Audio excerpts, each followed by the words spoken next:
આજે આપણે ટેસ્ટી અને ચટપટી મુંબઈ સ્ટાઇલ ચણા ચાટ બનાવીશું। હવે ચાટ છે તે ટેસ્ટી તો હોય છે, સાથે હેલ્ધી પણ હોવી જોઈએ।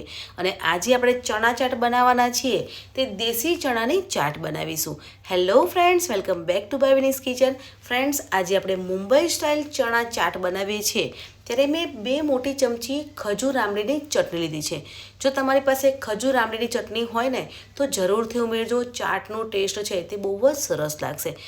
હવે અડધી ચમચી લાલ મરચું, ધાણા જીરું પાવડર, આમચૂર પાવડર, 1 ચમચી ચાટ મસાલો ઉમેરવાનો છે, ચપટી હળદર અને મીઠું ઉમેરવાનું છે। મીઠું વધારે નથી ઉમેરવાનું કેમ કે આપણે ખજૂર આમલીની ચટણી લીધી છે એટલે તેમાં ખટાશ હોય છે, એટલે મીઠું વધારે નથી ઉમેરવાનું। તમે તમારા ટેસ્ટ પ્રમાણે ઉમેરવાનું છે અને આ રીતે પેસ્ટ બનાવી લેવાની છે।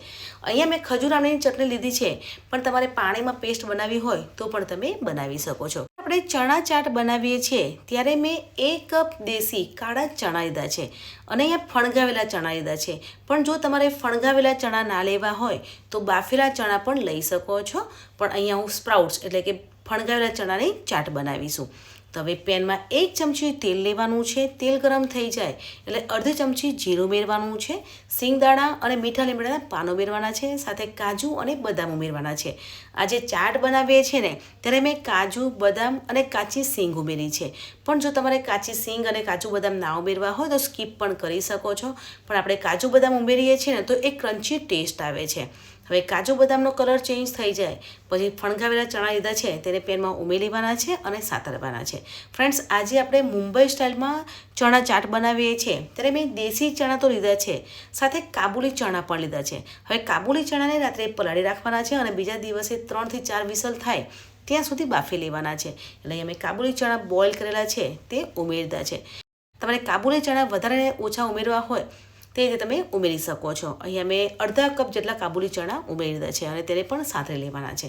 હવે ખજૂર આમલીની ચટણીમાં આપણે જે મસાલા કર્યા હતા તે પેસ્ટ પેનમાં ઉમેરી લેવાની છે અને સાથે મિક્સ કરી લેવાની છે। આ જ પેસ્ટથી ચાટનો ટેસ્ટ બહુ જ સરસ આવશે। આજે આપણે ખજૂર આમલીની ચટણી ઉમેરી છે ને તેનાથી ટેસ્ટ બહુ સરસ આવશે। તમે જરૂરથી ટ્રાય કરજો અને મને કમેન્ટમાં પણ જરૂરથી જણાવજો કે તમને આજે મુંબઈ સ્ટાઇલની ચણા ચાટની રેસીપી કેવી લાગી। એકદમ ડ્રાય ચણા થઈ ગયા છે તો ગેસને બંધ કરી લઈશું અને ચણા ઠંડા થવા દઈશું અને ચણા ઠંડા થઈ જાય પછી એક બાઉલમાં લઈ લેવાના છે।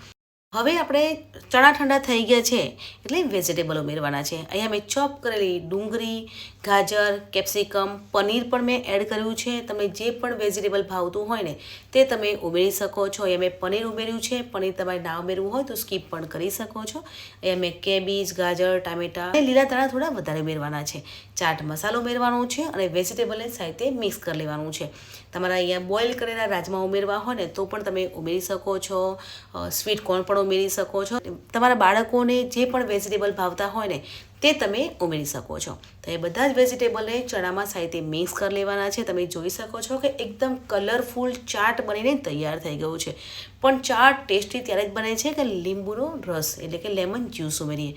તો 1 લીંબુનો રસ ઉમેરવાનો છે અને સાથે મિક્સ કરી લઈશું। તો અહીંયા ટેસ્ટી અને ચટપટી મુંબઈ સ્ટાઇલમાં ચણા ચાટ બનીને તૈયાર થઈ ગઈ છે।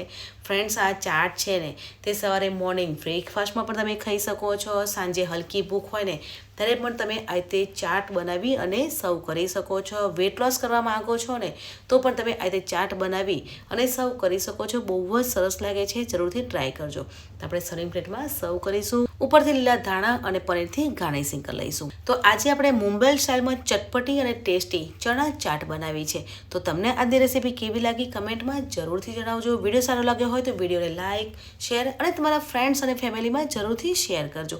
મળીએ છીએ નવી એક આસાન, હેલ્ધી અને ટેસ્ટી રેસીપી સાથે। ત્યાં સુધી bye bye, take care, enjoy.